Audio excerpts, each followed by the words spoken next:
সম্প্রতি social media ও ইউটিউবে একটি ভিডিও ভাইরাল হয়েছে যেখানে দাবি করা হয় যে 23 বছরের মেরিন ট্রেনার জেসিকা রেডক্লিফ একটি পারফরম্যান্স চলাকালীন কিলার ওয়েল বা ওয়ার্কার আক্রমণে নিহত হয়েছেন।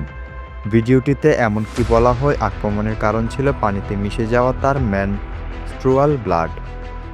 তবে তদন্তে জানা গেছে এই ঘটনা সম্পূর্ণ ভুয়া। জেসিকা রেডক্লিফ নামে কোনো ট্রেনারের অস্তিত্ব নেই এবং কোনো অফিসিয়াল প্রতিবেদন বা রেকর্ডে তার নাম নেই। ভিডিওটা আসলে পুরনো ফুটেজ ও এআই জেনারেটর কন্টেন্ট মিশিয়ে বানানো, যা দর্শকদের আকর্ষণ ও বিভ্রান্ত করার জন্য প্রচারিত করা হয়েছে।